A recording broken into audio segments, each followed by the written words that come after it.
Torturado por amor a Cristo. Capítulo 4. Os judeus têm uma lenda interessante. Quando seus antepassados foram salvos do Egito e os egípcios se afogaram no Mar Vermelho, os anjos, juntamente com eles, cantaram louvores. E Deus disse aos anjos: os judeus podem alegrar-se por serem homens e alegrarem-se por estar livres, mas de vocês espero mais compreensão. Não são os egípcios também minhas criaturas? Não os amo também eu? Como então vocês se negam a sentir, como eu, o trágico destino deles? E estando Josué ao pé de Jericó, levantou os olhos e olhou. E eis que se pôs em pé diante dele um homem que tinha na mão uma espada desembainhada. Chegou-se Josué a ele e lhe disse: És tu os nossos ou dos nossos adversários? Se aquele que foi encontrado por Josué fosse apenas homem, só poderia ter dito: sou por ti, ou sou por teus inimigos, ou talvez sou neutro. São estas as únicas respostas que uma criatura humana pode dar a tal pergunta. Entretanto, o ser com o qual Josué se encontrou era de outra esfera, e por isso, quando indagado se era pró ou contra Israel, respondeu: não. Que significava esse não? Ele proveio de outra esfera onde os seres não são pró nem contra, mas onde cada um e tudo é bem entendido, visto com piedade, compaixão e fervente amor. Existe um nível humano. Nesse nível, o comunismo deve ser combatido de modo total. Nesse nível, temos de lutar também contra os comunistas, em vista de patrocinarem esse sistema seu, cruel e selvagem. Os crentes, porém, são mais do que meros homens. São filhos de Deus, participantes da natureza divina. Por conseguinte, as torturas sofridas nas prisões comunistas não me fizeram odiar os comunistas. Eles também são criaturas de Deus. Como poderia odiá-los? Também não posso ser amigo deles. Amizade significa duas almas interligadas. Eu não tenho minha alma interligada com a dos comunistas. Eles detestam a ideia de Deus. Eu amo a Deus. Se me fosse perguntado, você é pró ou contra os comunistas? Minha resposta seria complexa. O comunismo é o maior perigo para a humanidade. Sou diametralmente oposto a ele e desejo combatê-lo até vê-lo derrotado. Mas, no espírito, estou nos lugares celestiais com Cristo.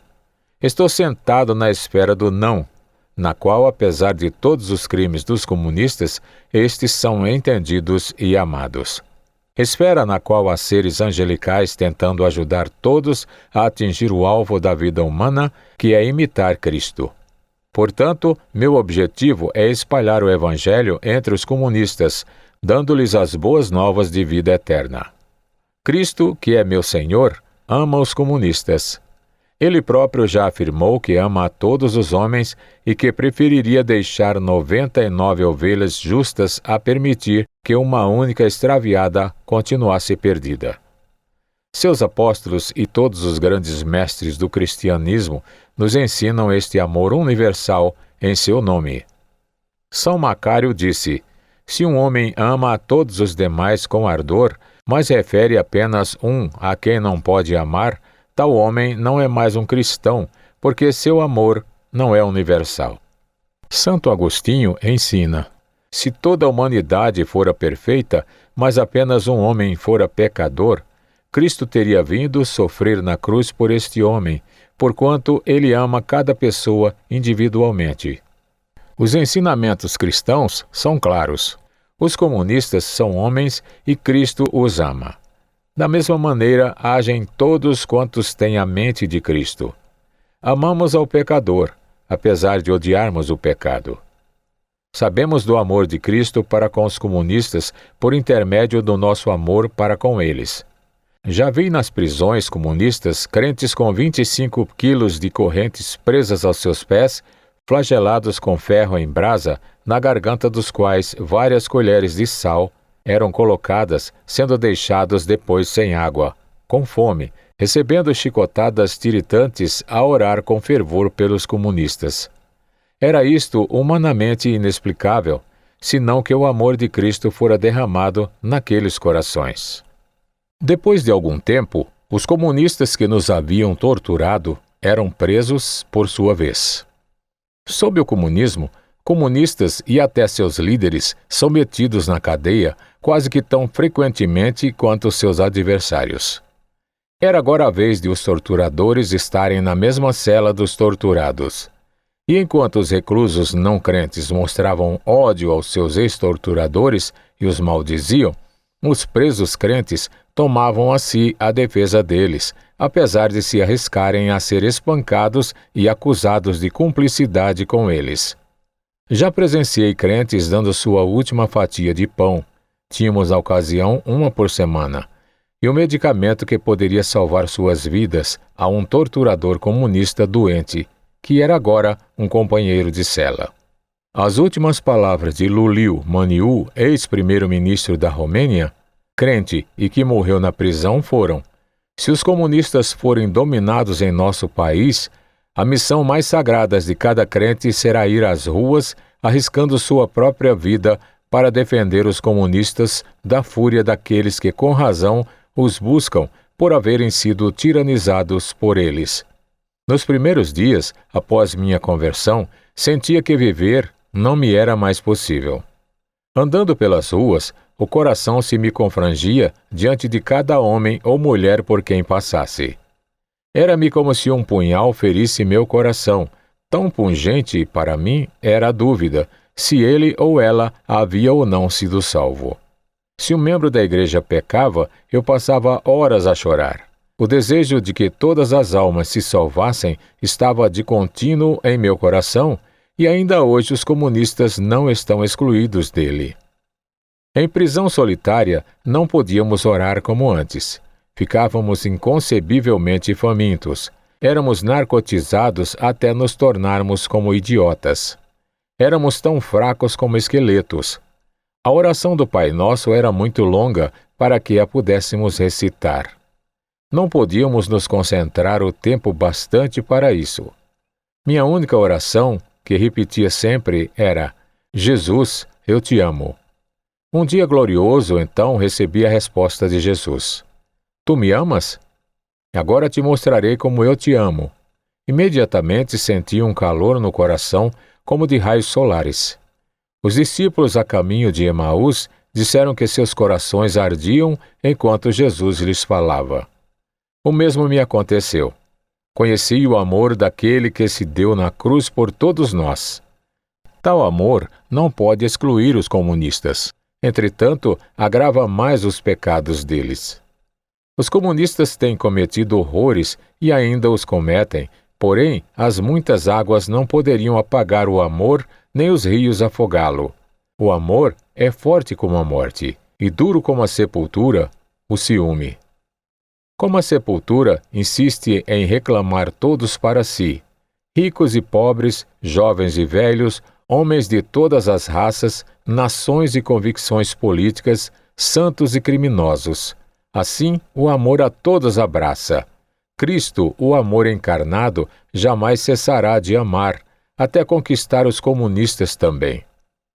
Um ministro foi jogado em minha cela. Estava quase morto.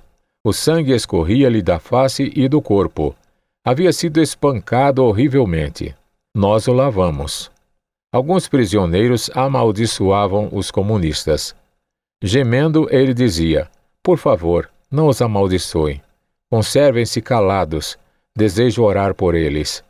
Como podíamos ter alegria, mesmo presos, quando olho retrospectivamente para os 14 anos que passei preso, recordo-me de que algumas vezes tive momentos alegres, outros prisioneiros e até os guardas muitas vezes se espantavam de que os crentes, sob tão terríveis circunstâncias, pudessem ser alegres. Não nos podiam impedir de cantar, apesar de sermos açoitados por isso. Imagino que os rouxinóis também cantariam, embora soubessem que depois de cantar poderiam ser mortos. Os crentes na prisão dançavam de alegria. Como podiam ser alegres sob tão trágicas condições? Muitas ocasiões, no cárcere, meditava nas palavras de Jesus a seus discípulos. Bem-aventurados os vossos olhos, porque veem. Mateus 13,16. Os discípulos tinham regressado de uma viagem pela Palestina, na qual haviam visto horrores. A Palestina era um país oprimido. Por toda parte havia a terrível miséria de um povo tiranizado. Os discípulos haviam encontrado fome, pragas, doenças e infortúnios. Entraram em casas das quais patriotas tinham sido levados presos, deixando atrás de si pais ou esposas a chorar. Não era um mundo aprazível de se ver. Entretanto, Jesus disse: Benditos os olhos que veem o que vós vedes. Fora assim porque não tinham visto só sofrimento. Também viram o Salvador de todos, o consumador do bem último, o alvo que a humanidade deve atingir. Pela primeira vez, larvas nojentas, lagartas que se arrastam sobre folhas, entenderam que, depois dessa existência miserável, há uma vida de lindas borboletas multicolores, capazes de voar de flor em flor. Tal era a nossa alegria também. Havia ao meu redor homens como Jó, alguns muito mais aflitos que ele. Eu, porém, sabia o fim da história de Jó. Como recebeu em dobro tudo o que tivera antes. Tinha ao meu redor outros, como Lázaro, famintos e cheios de feridas, sem tratamento algum. Mas eu sabia que os anjos os levariam ao seio de Abraão. Eu os via como seriam no futuro. Via no mártir moribundo, sujo e frágil perto de mim, o santo que esplendidamente seria coroado logo mais. Vendo, porém, os homens desta maneira, não como eles eram, mas como seriam, também podia descobrir nos perseguidores, como Saulo de Tarso, futuros Paulos, alguns dos quais já realmente se tornaram como Paulo. Oficiais da polícia secreta, diante dos quais testemunhamos, tornaram-se crentes e se regozijaram posteriormente em sofrer na prisão por terem encontrado nosso Cristo. Nos carcereiros que nos açoitávamos, víamos a possibilidade de serem outros tantos carcereiros de Filipos, como aquele que depois de açoitar São Paulo, converteu-se. Sonhávamos que logo nos perguntassem: que farei para ser salvo? Naqueles que zombavam quando os crentes eram colocados em cruzes, besuntado de fezes e urina, víamos a turbamulta do Gólgota, que logo mais batia nos peitos pelo temor de haver cometido pecado. Foi na prisão que encontramos esperança de que os comunistas se salvariam. Foi lá que desenvolvemos nosso senso de responsabilidade para com eles. As torturas que nos infligiam ensinaram-nos a amá-los. Grande parte dos meus familiares foi assassinada. Foi em minha própria casa que o assassino deles se converteu. Aquele foi, aliás, o lugar mais propício. Foi assim que em prisões comunistas nasceu a ideia de uma missão cristã em favor deles. Deus vê as coisas por um prisma diferente do nosso, da mesma forma como vemos diferente do modo de ver de uma formiga. Do ponto de vista humano, é de fato uma coisa horrível ser amarrado a uma cruz e ter o corpo besuntado de fezes e urina. Entretanto, a Bíblia chama os sofrimentos dos mártires de leves aflições. Passar 14 anos preso foi muito para mim. A Bíblia chama isto um momento que nos traz um peso eterno de glória.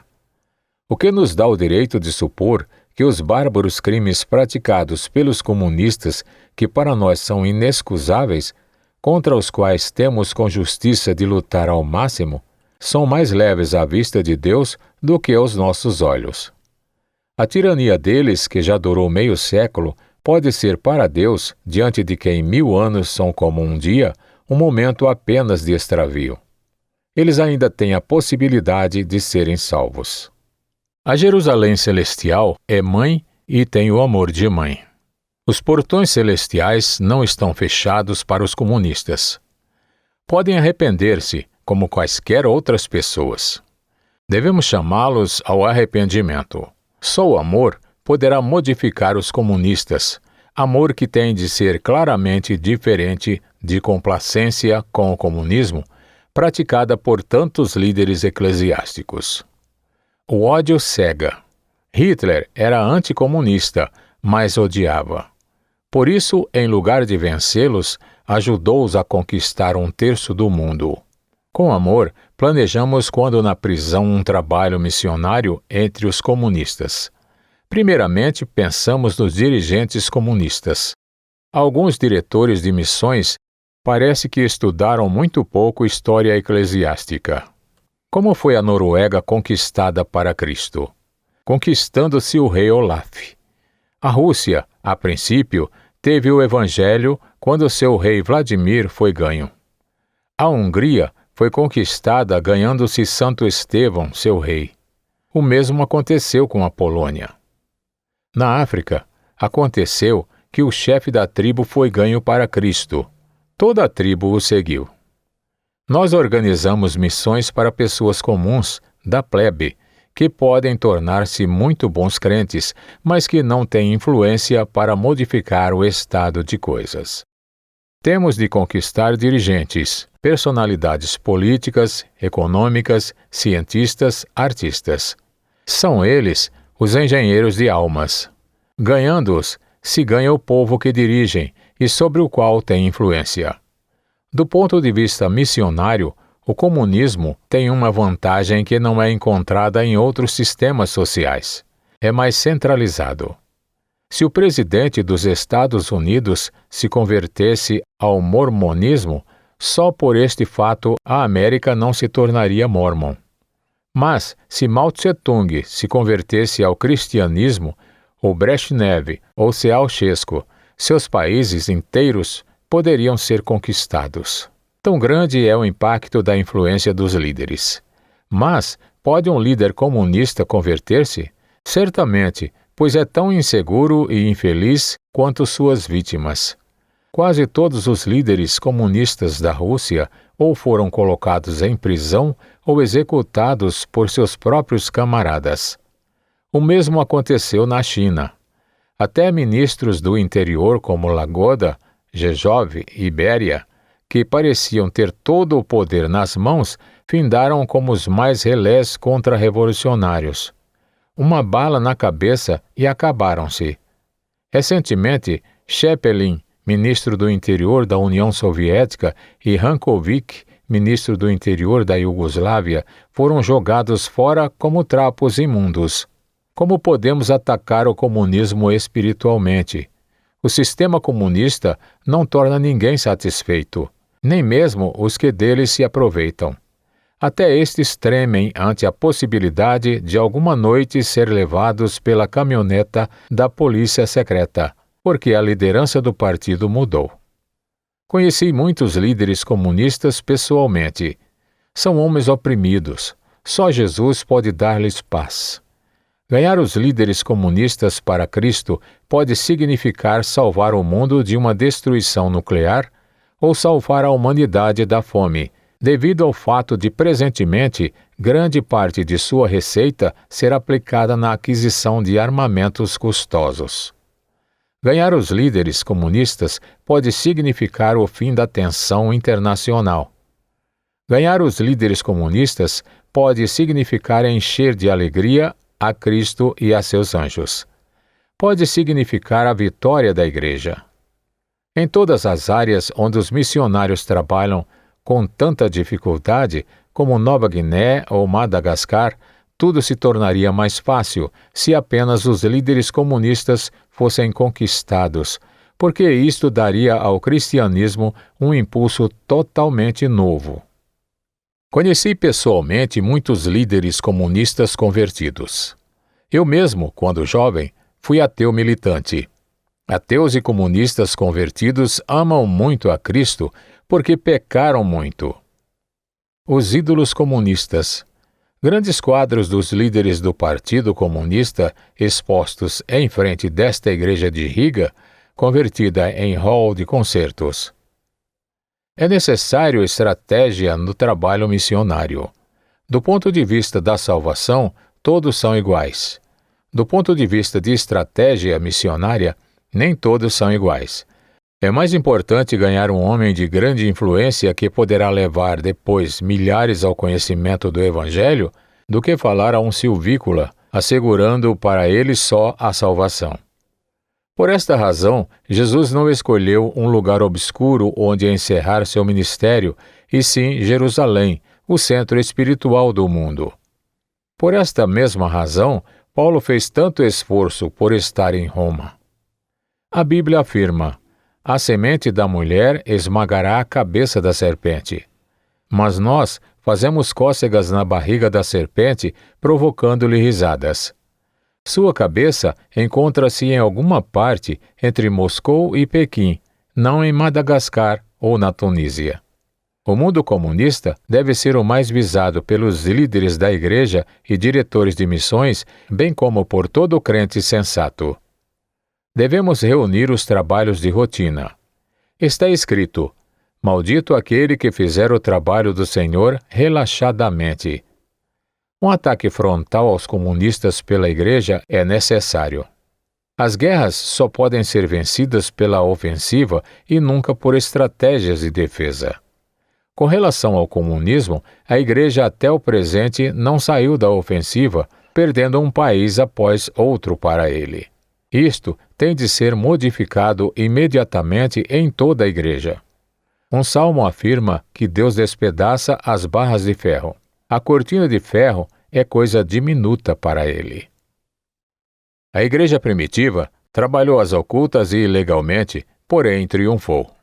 Devemos, mais uma vez, aprender a trabalhar desta maneira. Até que chegasse o comunismo, nunca entendi por que tantas pessoas do Novo Testamento eram chamadas por sobrenomes. Simão, chamado Níger, João, chamado Marcos e outros. Usamos nomes secretos em nosso trabalho hoje nos países comunistas. Nunca entendi antes por que Jesus, quando mandou preparar a última ceia, não deu um endereço, mas declarou: ide à cidade e vos sairá ao encontro um homem trazendo um cântaro de água. Agora entendo. Também damos senhas, sinais convencionais de reconhecimento na igreja subterrânea. Se concordarmos em agir da mesma forma, voltando aos métodos do cristianismo primitivo, poderemos trabalhar eficientemente para Cristo nos países comunistas. Mas quando me encontrei com os líderes da Igreja do Ocidente, em lugar de encontrar amor para com os comunistas, o que teria encaminhado a formação de uma missão para os países dominados por eles, deparei-me com uma orientação favorável ao comunismo. Não encontrei a compaixão do bom samaritano para com as almas perdidas da casa de Karl Marx. Um homem crê realmente, não no que recita o seu credo, mas naquilo em favor do que está pronto para morrer. Os crentes da igreja subterrânea têm provado que estão prontos a morrer pela fé que professam. Agora mesmo, estou envolvido em um trabalho que poderá significar o meu reencarceramento em país comunista, novas torturas e morte, porque dirijo uma missão secreta, trabalhando atrás da cortina de ferro e assumindo todos os riscos. Creio nas coisas que escrevo. Tenho o direito de perguntar: os líderes eclesiásticos da América, que fazem amigos à custa do comunismo, estariam prontos a morrer por esta sua fé? Quem os impede de deixar os altos postos que ocupam no Ocidente para vir a ser pastores oficiais no Oriente, cooperando ali in loco com os comunistas?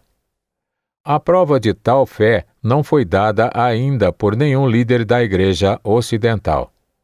As palavras do homem nasceram de sua necessidade de entender-se com os companheiros nas pescarias, caçadas e depois na produção comum das coisas necessárias à vida e da necessidade de expressarem seus sentimentos entre si.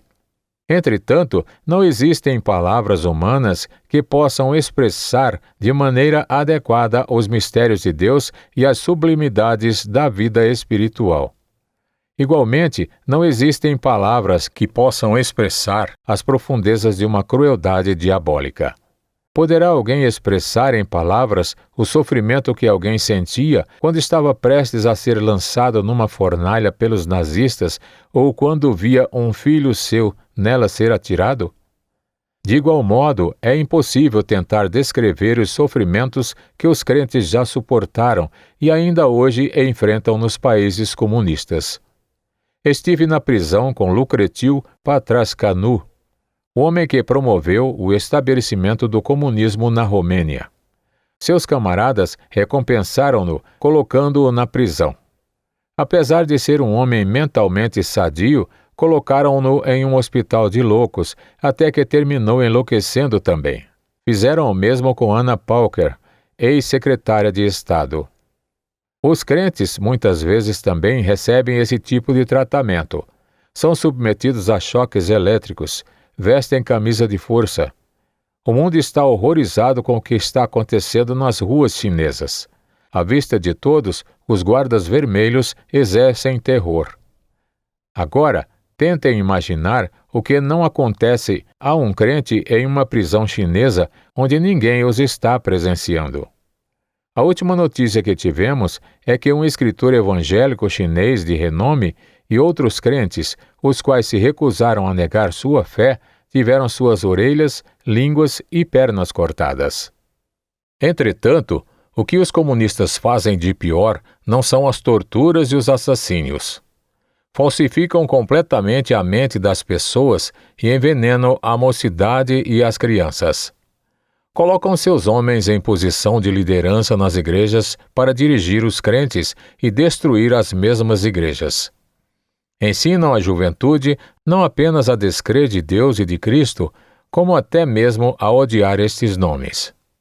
Com que palavras poderíamos expressar a tragédia em que se envolve um mártir cristão que, voltando ao seu lar, depois de anos de prisão, é escarnecido pelos seus próprios filhos, os quais durante aquele tempo de sua ausência se tornaram ateus militantes? Este livro está sendo escrito não com tinta, mas com o sangue de corações que sangram.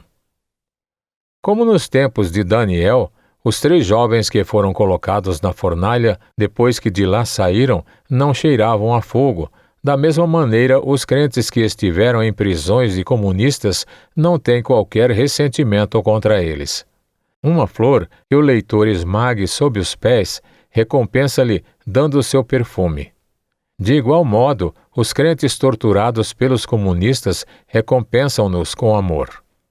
Levamos muitos dos nossos carcereiros a Cristo, e estamos dominados por um só desejo: dar aos comunistas que nos fizeram sofrer o melhor que temos, a salvação que vem do nosso Senhor Jesus Cristo. Não tive o privilégio que muitos dos meus irmãos na fé tiveram de morrer mártir na prisão. Fui libertado e até pude sair da Romênia para o Ocidente. No Ocidente, encontrei muitos líderes eclesiásticos de sentimento totalmente contrário àquele existente e predominante na igreja subterrânea, tanto por trás da cortina de ferro como da de bambu. Muitos crentes ocidentais não têm amor pelos comunistas. Prova disto é que não se interessam pela salvação dos que se encontram naqueles países. Tem missões para evangelizar judeus, muçulmanos e budistas, porém não tem missões para os comunistas. Não os amam. Do contrário, teriam há muito tempo criado tal missão, como Carey, por amor aos indianos, e Hudson Taylor, por amor aos chineses, criaram missões para eles. Não é bastante, porém, que não amem os comunistas e nada façam por conquistá-los para Cristo. Por sua complacência e negligência, e às vezes acumpliciando-se de fato com os comunistas, alguns líderes da Igreja Ocidental incentivam a incredulidade deles. Ajudam-nos a introduzir-se nas igrejas ocidentais e a assumir liderança nelas e no mundo. Deixam os crentes despercebidos dos perigos do comunismo. Não amando aos comunistas e nada fazendo por conquistá-los para Cristo, sob o pretexto de que não lhes é permitido fazê-lo, como se os primeiros cristãos pedissem permissão a Nero para divulgar o Evangelho, eles também não amam a seus próprios rebanhos. Porque se nós não conquistarmos os comunistas para Cristo, eles conquistarão o Ocidente e também aqui desarraigarão o cristianismo. As lições da história são ignoradas. Nos primeiros séculos, houve uma igreja florescente no norte da África. De lá procederam Santo Agostinho, São Cipriano, Santo Atanásio e Tertuliano. Os crentes de lá apenas negligenciaram uma coisa: conquistar os maometanos para Cristo. O resultado foi que os maometanos invadiram o norte da África e de lá extirparam, durante séculos, o cristianismo. A África do Norte ainda hoje pertence aos maometanos, que são considerados pela missão evangélica como um bloco dos inconversíveis. Aprendamos essa lição de história. Na época da Reforma, os interesses religiosos de Hus, Lutero e Calvino coincidiram com os interesses dos povos da Europa, os quais ansiavam verem-se livres do jugo papal que, na época, representava opressão política e poder econômico. De igual modo, hoje, o interesse da Igreja subterrânea em divulgar o Evangelho entre os comunistas e suas vítimas coincide com o vital interesse de todos os povos livres por continuarem livres. Não há poder político que possa derrubar o comunismo. Os comunistas têm armas nucleares. Atacá-los militarmente significaria o começo de uma outra guerra mundial, com centenas de milhares de vítimas. Também, muitos líderes ocidentais receberam lavagem cerebral e nem mesmo desejam derrubar o sistema comunista, dizem isso frequentemente. Desejam que a toxicomania, o banditismo, o câncer e a tuberculose desapareçam, mas o comunismo não, embora este já tenha matado muito mais gente do que todas essas doenças juntas. Ria Ehrenburg, escritora soviética, diz que se Stalin, durante toda a sua vida, não tivesse feito outra coisa senão escrever os nomes de suas vítimas inocentes, sua vida teria sido curta para concluir essa tarefa. Khrushchev afirmou no 20º Congresso do Partido Comunista: Stalin liquidou com milhares de comunistas honestos e inocentes. Dos 139 membros de candidatos do Comitê Central que haviam sido escolhidos no 17º Congresso, 98, isto é, 70%, foram mais tarde presos e fuzilados. Agora imaginem o que ele fez aos crentes. Khrushchev renegou a Stalin, mas continuou a fazer as mesmas coisas. De 1959 para cá, metade das igrejas da União Soviética que ainda estavam abertas, hoje estão fechadas. Na China, existe uma nova onda de barbarismo pior que a do período stalinista.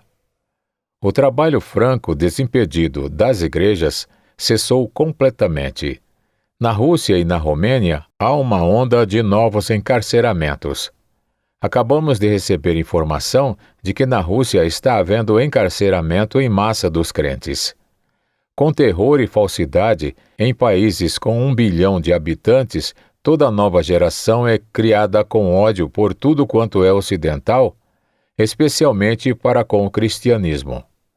Não é fora do comum ver-se um guarda vermelho parado em frente de igrejas, atento a crianças, e aquelas que são encontradas querendo dirigir-se a elas levam palmadas e são mandadas embora.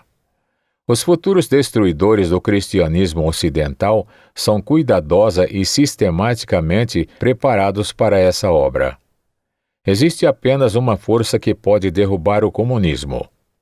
É a mesma que fez com que os estados cristãos tomassem o lugar do Império Romano pagão, força que transformou em cristãos os selvagens teutões e os vikings e que desbancou a sangrenta Inquisição. Esta força é o poder do Evangelho, representado pela igreja subterrânea existente em todos os países comunistas. Sustentar essa igreja e ajudá-la não é apenas uma questão de identificação com os irmãos que sofrem.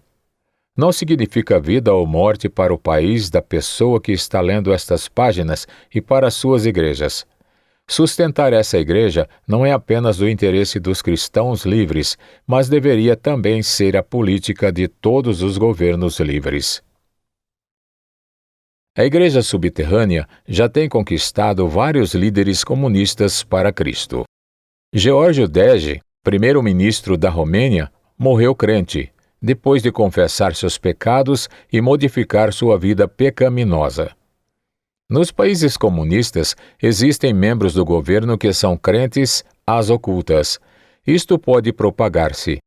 Então, poderemos esperar grande modificação na política de alguns governos comunistas, não modificações como aquelas de Tito e Gomulka, depois das quais o mesmo sistema ditatorial de um partido ateu e cruel continuaram, mas uma modificação em favor do cristianismo e da liberdade.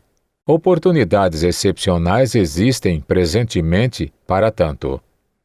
Os comunistas, que muitas vezes são tão sinceros em suas crenças quanto os cristãos na sua, estão passando por grande crise.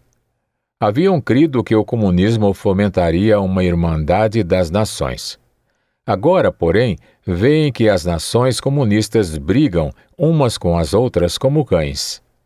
Haviam realmente crido que o comunismo implantaria no mundo um paraíso terrestre oposto ao que consideram ilusório o paraíso celestial. E agora estão passando fome. Trigo tem de ser importado de países capitalistas. Os comunistas creram em seus líderes. Agora leem nos seus próprios jornais que Stalin assassinou gente em massa de Khrushchev. Foi um idiota. O mesmo acontece com seus heróis nacionais, como Rákosi, Gero, Anna Pauker, Rankovic e tantos outros. Os comunistas não mais creem na infalibilidade de seus líderes. São como os católicos que não mais creem no Papa. Existe um vazio no coração dos comunistas que só poderá ser preenchido por Cristo. O coração humano, por sua própria natureza, busca a Deus. Existe um vácuo espiritual em cada pessoa enquanto não é preenchido por Cristo. Isto é também verdade com relação aos comunistas. No Evangelho, existe uma força de amor que pode também apelar para eles. Já vi isto acontecer. Sei que pode ser realizado. Cristãos, ridicularizados e torturados pelos comunistas, já esqueceram e perdoaram o que lhes foi feito pessoalmente e a seus familiares. Fazem o possível para ajudá-los a vencer a crise e encontrar o caminho para Cristo. Para este trabalho, necessitam de nossa ajuda. E não apenas isto. O amor cristão é sempre universal. Com os cristãos, não há parcialidade. Jesus afirmou que o sol, criação de Deus, nasce para todos, bons e maus. O mesmo se diga do amor cristão. Os líderes evangélicos do Ocidente que mostram amizade para com os comunistas justificam essa atitude com o ensinamento de Cristo, de que devemos amar aos nossos inimigos. Jesus, porém, nunca afirmou que devíamos amar somente aos nossos inimigos, esquecendo os nossos irmãos.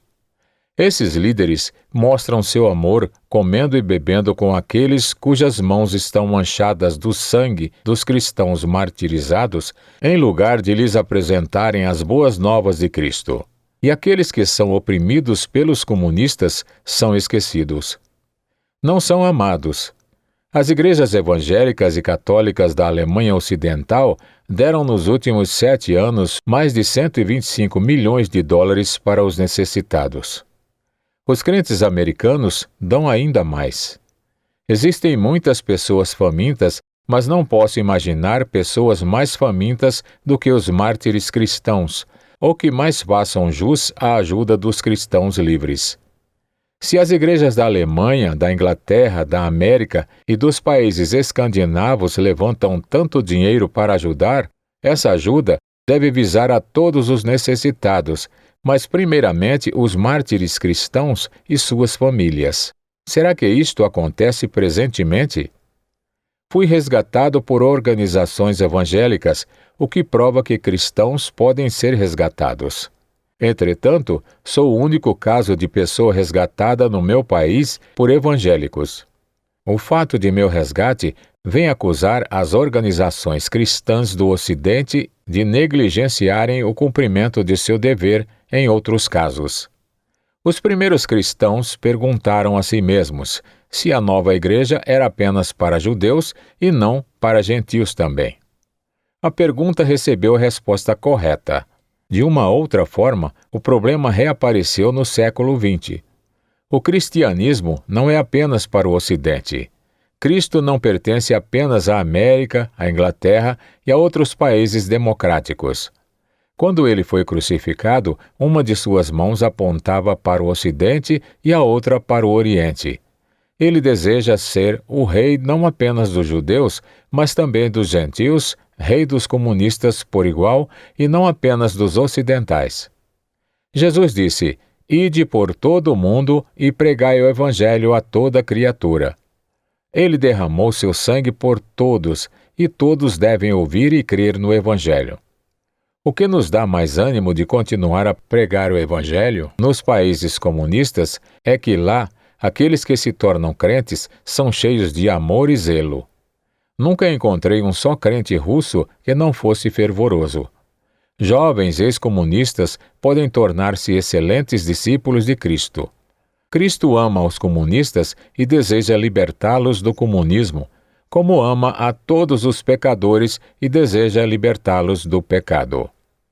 Alguns líderes eclesiásticos do Ocidente assumem, em vez da atitude correta, uma outra. Condescendem com o comunismo. Favorecem o pecado, auxiliam o comunismo a triunfar e prejudicam com isto a salvação dos comunistas como de suas vítimas. O que encontrei quando saí da prisão? Quando libertado da prisão, outra vez com minha esposa, ela me perguntou quais seriam os meus planos para o futuro. Respondi: o ideal que tenho diante de mim é uma vida de reclusão espiritual. Ao que ela me retrucou haver tido o mesmo pensamento. Havia sido muito dinâmico em minha mocidade. A prisão, porém, e especialmente os anos de confinamento em solidão, haviam me tornado um homem meditativo e contemplativo. Todas as tempestades do meu coração haviam se acalmado. Não me importava mais com o comunismo, nem mesmo o notava. Era como se tivesse sendo abraçado pelo noivo celestial. Orava por aqueles que nos haviam atormentado e podia amá-los de todo o meu coração. Eu tivera muito pouca esperança de que algum dia pudesse ser libertado. Quando, porém, me ocorria pensar no que faria caso fosse libertado, sempre admitia a ideia de retirar-me para alguma parte em lugar ermo e a continuar a vida de agradável união com o noivo celestial. Deus é a verdade. A Bíblia é a verdade sobre a verdade. Teologia é a verdade sobre a verdade acerca da verdade. Fundamentalismo é a verdade sobre a verdade acerca da verdade sobre a verdade. E o povo crente vive destas muitas verdades sobre a verdade e, por causa disto, não tem a verdade. Famintos, espancados e narcotizados, havíamos esquecido a teologia e a Bíblia. Havíamos esquecido as verdades sobre a verdade. Desta maneira, vivíamos apenas da verdade. Está escrito: o Filho do Homem virá na hora em que não pensais e no dia em que não sabeis. Não podíamos mais pensar. Nas horas mais escuras de tormentas, o Filho do Homem vinha a nós, fazendo as paredes da prisão brilhar como diamantes e enchendo as celas de esplendor. Em algum lugar, bem distante, estavam os torturados, abaixo de nós, na esfera do corpo. O espírito, porém, regozijava-se no Senhor. Não trocaríamos estas alegrias pelos prazeres dos palácios reais. Lutar contra alguém ou alguma coisa, nada estava mais longe da minha mente do que isso. Não desejava fazer guerra, mesmo que fosse justa.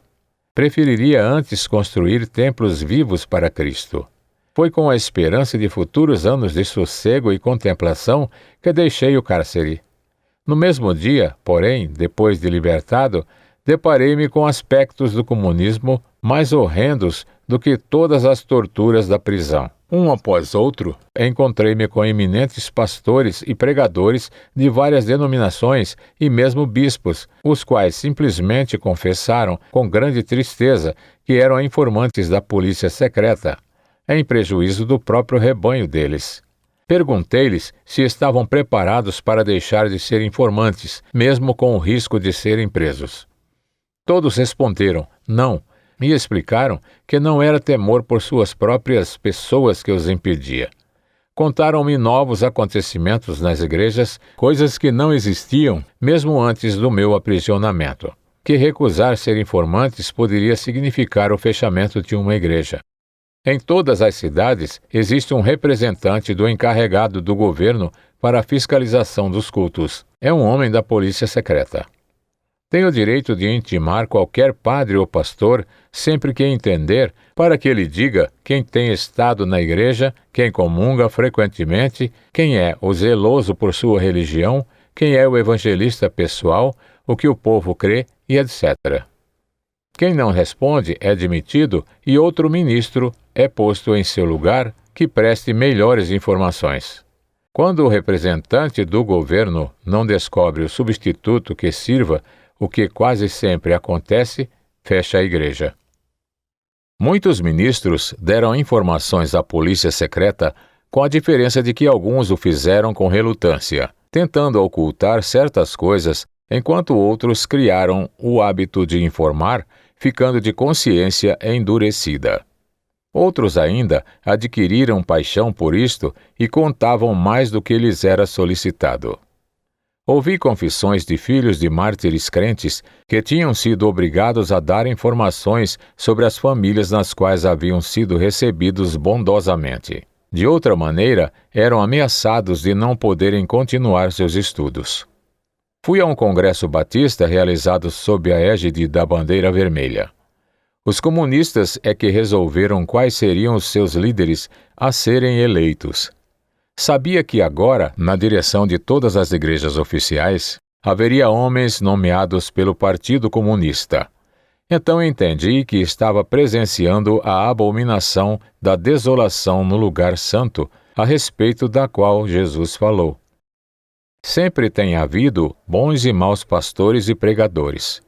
Agora, porém, pela primeira vez na história da Igreja, o Comitê Central de um reconhecido partido ateu, que tem como propósito declarado extirpar a religião, é quem decide quem é que vai liderar a Igreja. Liderá-la? Com que propósito?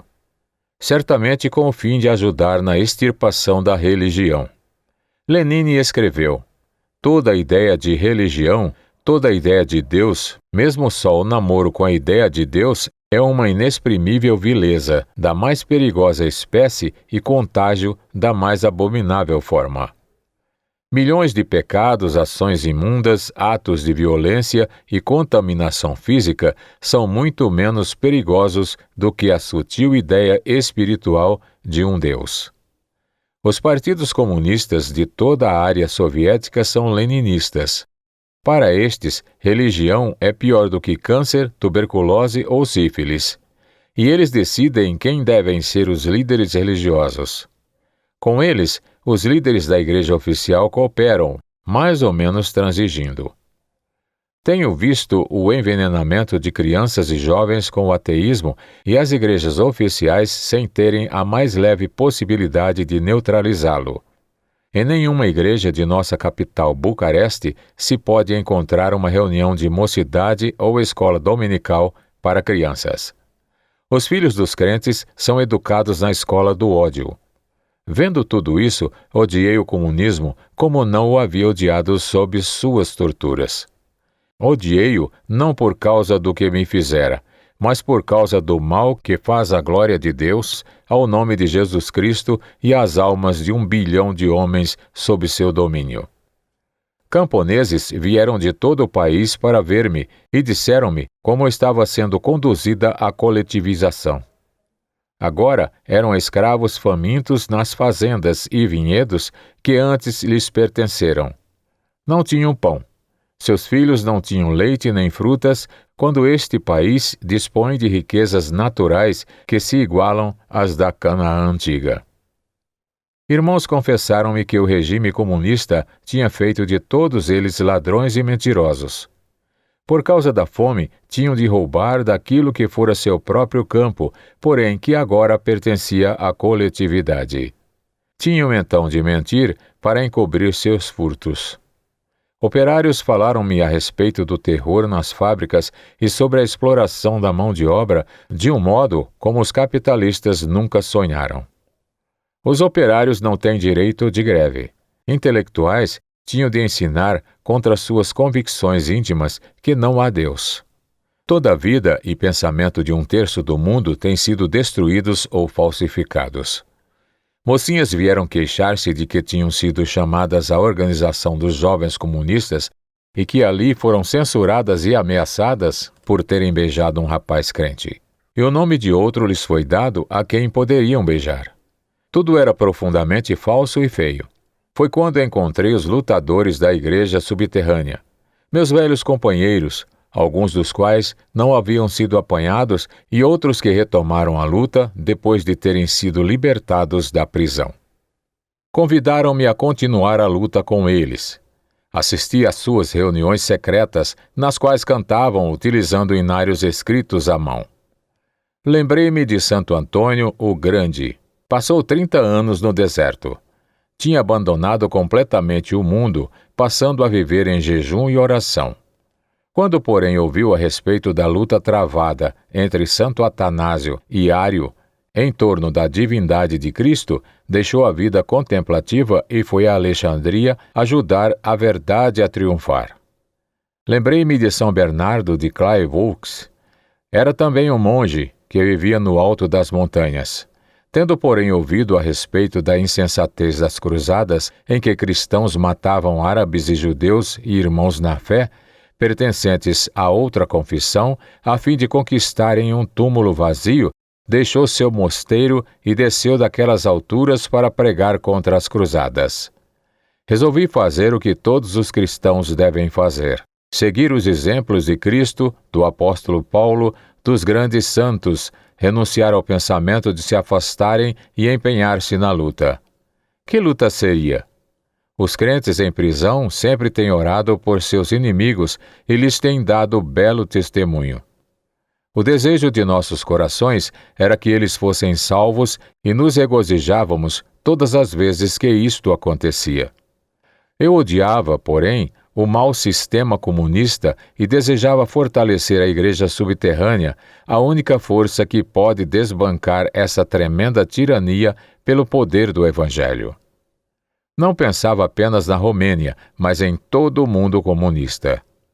Achei, entretanto, muito desinteresse por esses fatos no Ocidente.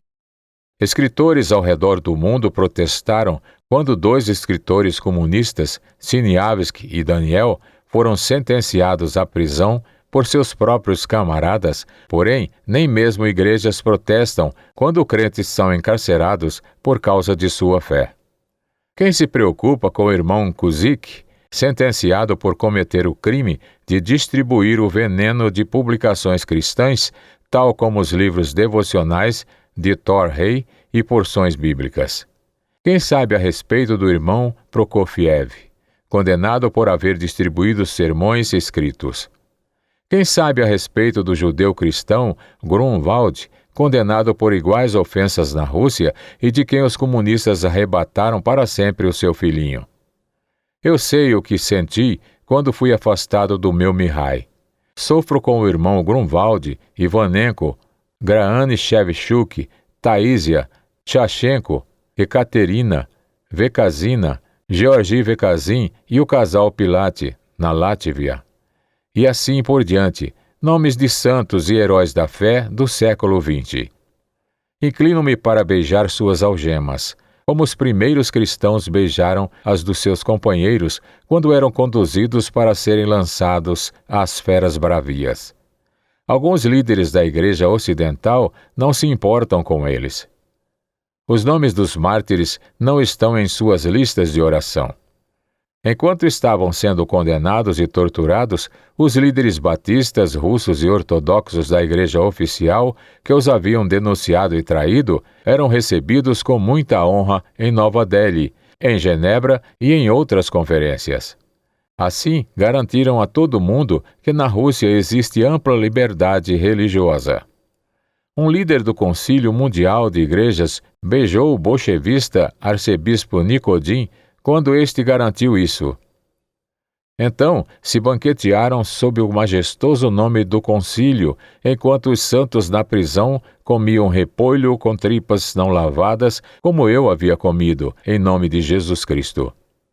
As coisas não podem permanecer como estão. A igreja subterrânea resolveu que eu deixasse o país se tivesse possibilidade e informasse aos crentes ocidentais o que está acontecendo. Decidi denunciar o comunismo, embora ame os comunistas.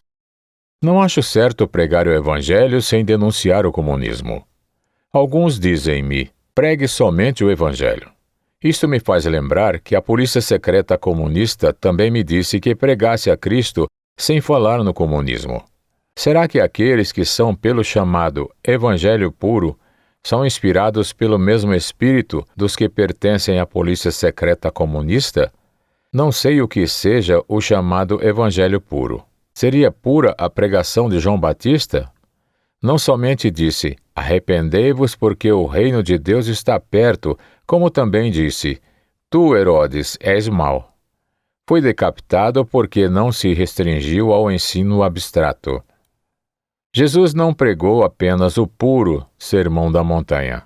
Porém, o que alguns líderes da igreja atual chamariam de sermão negativo.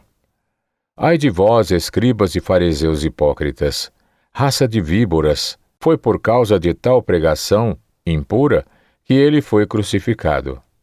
Os fariseus não se teriam incomodado com o Sermão da Montanha.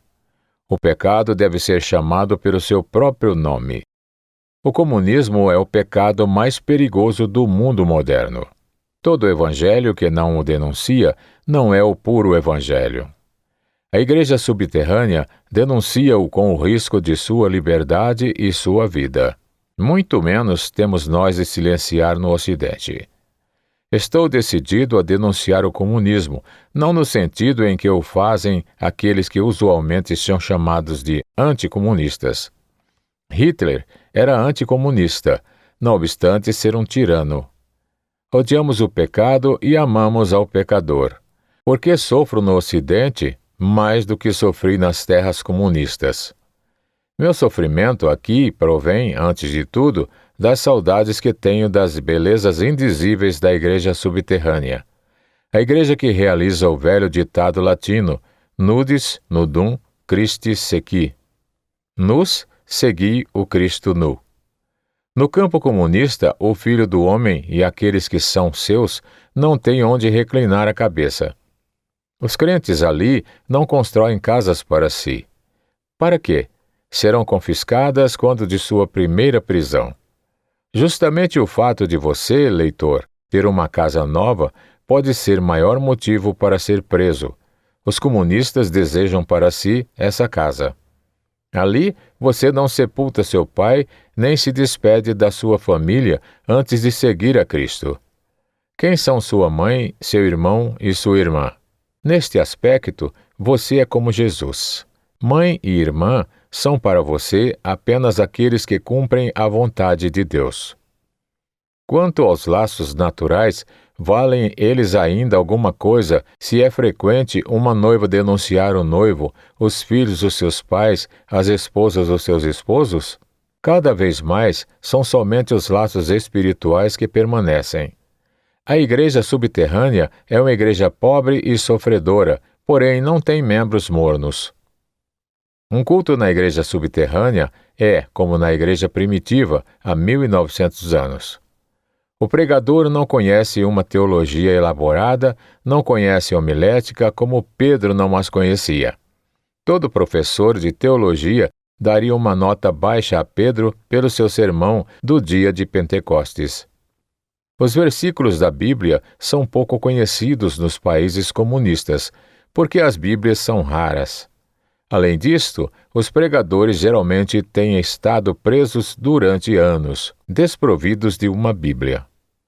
Quando expressam sua fé em um pai, isto significa muito, porque há um drama por trás dessa afirmação. Na prisão, eles diariamente pediram pão ao seu pai onipotente e, em vez de pão, receberam repolho com inominável imundícia. Entretanto, creem que Deus é Pai amoroso. São como Jó, que afirmava creria em Deus mesmo que este o matasse. São como Jesus, que o chamou de Pai, mesmo quando aparentemente fora abandonado na cruz. Quem quer que tenha conhecido as belezas espirituais da igreja subterrânea, não pode mais satisfazer-se com o vazio de algumas igrejas do Ocidente. Sofro no Ocidente mais do que sofri em uma prisão comunista, porque agora estou vendo com meus próprios olhos a civilização ocidental em decadência. Oswald Spengler escreveu no livro Declínio do Ocidente: Vós estáis morrendo. Vejo em todos vós o estigma característico da decadência. Posso provar que vossa grande riqueza e vossa grande pobreza, vosso capitalismo e vosso socialismo, vossas guerras e revoluções, vosso ateísmo, vosso pessimismo, vosso cinismo, vossa imoralidade, vossos casamentos desfeitos, vosso controle de natalidade que vos está exaurindo e aniquilando. Posso provar-vos que estes sinais caracterizam as épocas de decadência dos antigos estados Alexandria, Grécia e a neurótica Roma. Foram escritas estas palavras em 1926. Desde então, a democracia e civilização já morreram na metade da Europa e até em Cuba. O resto do Ocidente dorme. Há, porém, uma força que não dorme, a dos comunistas. Entretanto, no Oriente, os comunistas estão desapontados e desiludidos. No Ocidente, o comunismo tem permanecido virulento. Os comunistas ocidentais simplesmente não creem em todas as más notícias a respeito das crueldades, misérias e perseguições nos países do bloco comunista.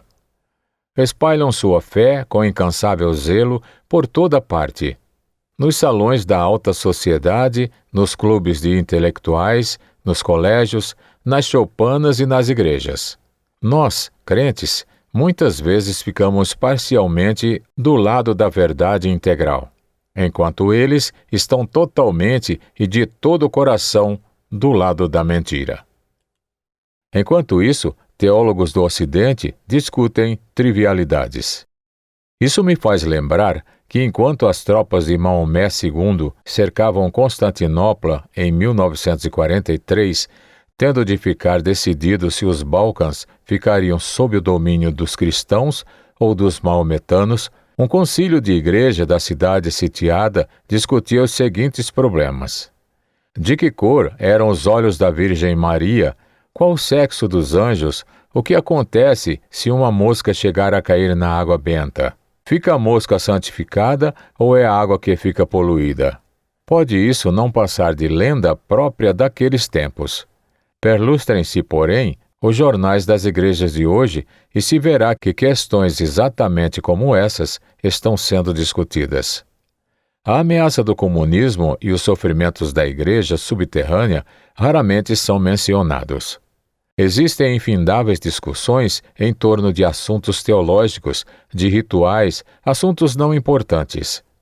Numa reunião, alguém perguntou: se você estivesse em um navio que afundasse e você pudesse escapar ileso para uma ilha deserta, tendo a possibilidade de levar consigo apenas um livro retirado da biblioteca do navio, que livro você escolheria? Um respondeu: a Bíblia. Outro: Shakespeare. Um escritor, porém, disse a coisa certa: eu escolheria um livro que me ensinasse a fazer um bote e chegar a uma praia. Ah, estaria livre para ler qualquer coisa de meu agrado. Conservar a liberdade de todas as denominações e todas as teologias e lamentar a perda de tudo isto sob perseguição comunista é mais importante do que insistir em determinada opinião teológica. A verdade vos libertará, afirmou Jesus. Diga-se também, a liberdade, somente a liberdade, pode trazer a verdade. Em lugar de discutir a respeito de trivialidades, devíamos antes nos unir na luta em prol da liberdade e contra a tirania do comunismo. Sofro também participando dos crescentes padecimentos da Igreja atrás da cortina de ferro. Tendo passado por eles, posso aquilatá-los. Em junho passado, os jornais soviéticos Izvestia e Derevenskaya Zhizny acusaram os batistas russos de ensinarem seus membros a matar crianças a fim de expiarem seus pecados. É a velha acusação de assassínios rituais, tal como costumava ser levantada contra os judeus. Sei, entretanto, o que isso significa. Estive na prisão de Cluj, Romênia, em 1959, com um prisioneiro chamado Lazarovich, acusado de ter matado uma menina. Tinha apenas 30 anos, porém, seus cabelos embranqueciam do dia para a noite, em consequência das torturas. Parecia um velho. Não tinha mais unhas, pois estas haviam sido arrancadas para que confessasse um crime que não havia cometido. Depois de 1 ano de torturas, sua inocência ficou comprovada e ele foi posto em liberdade. Esta, porém, não significava mais nada para ele, pois ficara aniquilado para sempre. Outros leem um artigo de jornal e riem-se das estúpidas acusações feitas na imprensa soviética contra os batistas. Eu sei o que elas significam para os acusados. É horrível viver no Ocidente e ter sempre na memória tais fatos. Onde está agora o arcebispo Yermogen de Kalunga? E os outros 7 bispos que com ele protestaram contra a demasiada cooperação com o regime soviético por parte do patriarca Alexei e do arcebispo Nikodin, instrumentos estes nas mãos dos comunistas? Não estaria tão preocupado com esses bispos fiéis se não tivera visto morrendo perto de mim, em uma prisão, os bispos que protestaram na Romênia. Os ministros Nicolai Eschliman e Gleb Yakumin foram disciplinados pelo patriarca porque pediram liberdade religiosa para a Igreja. O Ocidente conhece muito esse caso. Estive, porém, na prisão com o padre Loan, de Vladimir-Sti, Romênia, a quem a mesma coisa aconteceu. Na superfície, houve apenas uma disciplina eclesiástica, mas os nossos líderes da Igreja Oficial, como todos os líderes da Igreja Oficial nos países comunistas, trabalham de mãos dadas com a polícia secreta.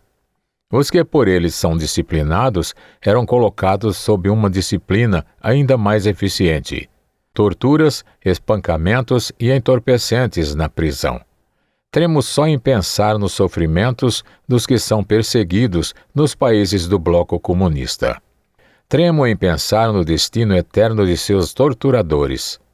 Tremo pela sorte dos crentes ocidentais que não ajudam seus irmãos perseguidos. No fundo do meu coração, gostaria de conservar a beleza da minha própria vinha e não me envolver em tão tremenda luta. Gostaria tanto de estar em algum lugar sossegado e de descanso. Não é, porém, possível. O comunismo está às nossas portas. Quando invadiram o Tibete, deram fim a todos os que estavam interessados unicamente em assuntos espirituais. Em nosso país, deram fim a todos quantos se alheavam da realidade.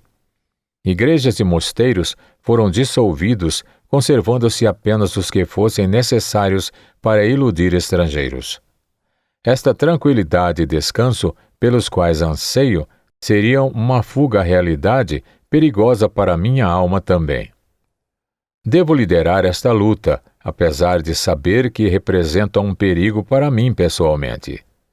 Se eu desaparecer, podem ficar certos que foram os comunistas que me raptaram.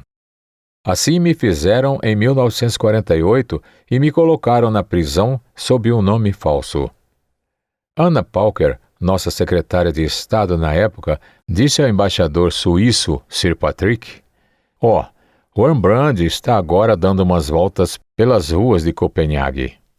O ministro suíço tinha no bolso a carta que eu conseguira mandar da prisão por canais secretos. Ele sabia que uma mentira lhe havia sido dita. Tal coisa pode acontecer outra vez. Se for morto, o assassino terá sido designado pelos comunistas. Ninguém senão eles tem qualquer motivo para me matar.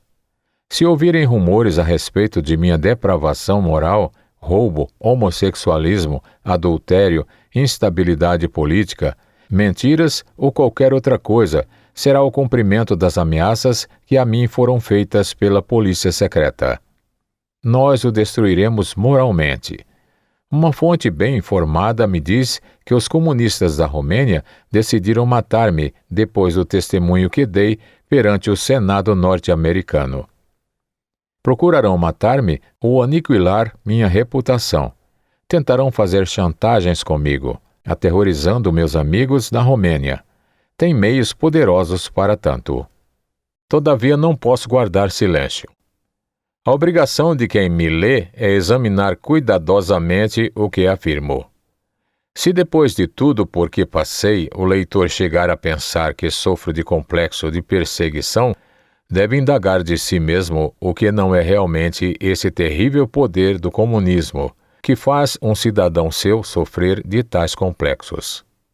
Que poder é este que faz homens da Alemanha Oriental levar até crianças em um bulldozer e passar pelos arames farpados com o risco de serem baleados com toda a família? O Ocidente dorme e tem de ser acordado. Homens que sofrem buscam um bode expiatório, alguém sobre quem colocar a culpa. Encontrar esse tal diminui muito a tensão. Eu não posso fazer isto. Não posso colocar a culpa em alguns líderes eclesiásticos do Ocidente que condescendem com o comunismo. O mal não provém deles, é muito mais velho. Tais líderes são vítimas de um mal muito mais antigo. Eles não criaram a desordem na igreja, já a encontraram. Desde que cheguei ao Ocidente, já visitei muitos seminários teológicos. Neles ouvi palestras sobre a história dos sinos e dos cânticos litúrgicos a respeito de leis canônicas desde muito tempo fora de uso, ou a respeito de uma disciplina eclesiástica não mais existente. Tenho visto estudantes de teologia aprendendo que a história da criação narrada na Bíblia não é verdadeira, nem a de Adão, nem a do dilúvio, nem dos milagres de Moisés. Que as profecias foram escritas depois de se terem cumprido. Que o nascimento virginal de Jesus é um mito, bem como sua ressurreição. Que seus ossos permaneceram em um túmulo, em algum lugar. Que as epístolas não são genuínas. Que o Apocalipse foi escrito por um louco, mas que, sob outros aspectos, a Bíblia é um livro sagrado. A ser assim, temos aí um livro sagrado no qual, segundo se alega, há mais mentiras do que no jornal comunista. É isso que os atuais líderes das igrejas aprenderam quando estudavam nos seminários. É essa a atmosfera em que vivem. Por que seriam então fiéis a um Senhor a respeito de quem tão estranhas coisas se dizem? Por que os líderes eclesiásticos seriam fiéis a uma igreja na qual se tem a liberdade de ensinar que Deus está morto? São líderes da igreja oficial, não da esposa de Cristo. São líderes de uma igreja na qual tantos já há muito traíram ao Senhor. Quando encontram alguém da igreja subterrânea, sofredora, mártir, olham para ele como se fora um ser estranho. Em segundo lugar, não é lícito julgar as pessoas por apenas uma parte de suas atitudes. Se assim fizermos, seremos como os fariseus, para quem Jesus era mau porque não respeitava as leis deles sobre o sábado. Esse fato fechou os olhos deles completamente para o que teria sido louvável em Jesus, mesmo à vista deles. Os mesmos líderes eclesiásticos que assumem uma atitude errada para com o comunismo podem ter razão em muitas outras coisas e podem ser pessoalmente sinceros. Mesmo naquilo em que estão errados, podem mudar. Certa vez eu estava com um metropolita ortodoxo na Romênia. Era um homem dos comunistas que denunciava seu próprio rebanho. Tomei sua mão entre as minhas e contei-lhe a parábola do filho pródigo. Isto aconteceu numa noite em seu jardim. Eu disse: veja com que amor Deus recebe um pecador que volta. Ele alegremente recebe mesmo um bispo, se ele se arrepende. Cantei para ele hinos evangélicos. Esse homem converteu-se. Estive preso na mesma cela com um padre ortodoxo que, na esperança de ser solto, escreveu palestras ateísticas. Falei-lhe e ele rasgou o que havia escrito, arriscando-se assim a nunca ser solto. Não posso fazer de ninguém bode expiatório, nem posso aliviar desta forma o fardo que pesa no meu coração. Outra coisa me aflige.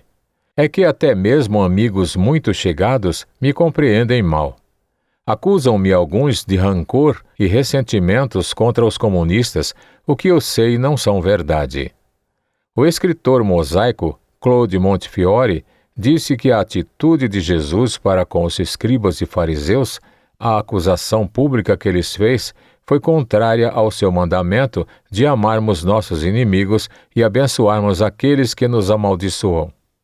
O Dr. W.R. Matthews, deão da Igreja de São Paulo, em Londres, conclui que tal atitude é uma incoerência e contradição em Jesus. Dá a desculpa de que Jesus não era um intelectual. A impressão que Montefiore tinha de Jesus era errada. Jesus amou aos fariseus, apesar de os denunciar publicamente. Eu amo aos comunistas, tanto quanto aqueles que na igreja são instrumentos deles, apesar de acusá-los. Constantemente me dizem: esqueça os comunistas, ocupe-se apenas com o que é espiritual. Encontrei um crente que sofrerá sob o nazismo. Disse-me que está inteiramente a meu favor enquanto eu dou meu testemunho de Cristo, porém não devo dizer uma só palavra contra o comunismo. Perguntei-lhe se os cristãos que combateram o hitlerismo na Alemanha estavam errados e se deveriam limitar-se a falar sobre a Bíblia sem dizer uma palavra contra o tirano. A resposta foi: mas Hitler matou 6 milhões de judeus. Alguém tinha de falar contra ele. Respondi: o comunismo já matou 30 milhões de russos e milhões de chineses e outros. E eles também têm matado judeus. Devemos protestar apenas quando os mortos são judeus e não russos também? A resposta foi: isto já é outra coisa. Não recebi qualquer explicação. Fui espancado pela polícia do tempo de Hitler e no tempo do comunismo, e não pude ver qualquer diferença. Num e noutro caso, os espancamentos doeram muito. O cristianismo tem de lutar contra muitos aspectos do pecado, não apenas contra o comunismo. Não estamos obcecados apenas por este único problema. O comunismo, porém, é no presente o maior e o mais perigoso adversário do cristianismo.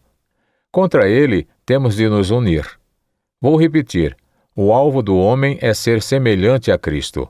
Impedi-lo é o objetivo principal dos comunistas. São, antes de tudo, antirreligiosos. Creem que depois da morte, o homem se transforma em nada mais do que sais e minerais. Querem que a vida inteira seja vivida no plano da matéria. Reconhecem apenas as massas. A palavra deles é a do demônio.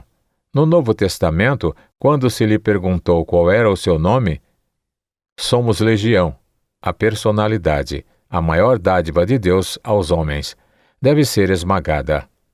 Aprisionaram um homem porque foi encontrado com um livro de Alfred Adler, Psicologia Individual. Os policiais da polícia secreta exclamaram: ora, individual, sempre individual, por que não coletiva? Jesus quer que sejamos personalidades. Portanto, não pode existir possibilidade de condescência entre nós e o comunismo. Os comunistas o sabem. Nock e Religia, Ciência e Religião. A revista deles publica: a religião é incompatível com o comunismo. Ela lhe é hostil. O conteúdo do programa do Partido Comunista é um golpe de morte na religião. É um programa para a criação de uma sociedade ateística na qual o povo se livre, para sempre, da escravidão religiosa. Será que o cristianismo pode coexistir com o comunismo? Aqui está a resposta comunista a esta pergunta: o comunismo é um golpe de morte na religião.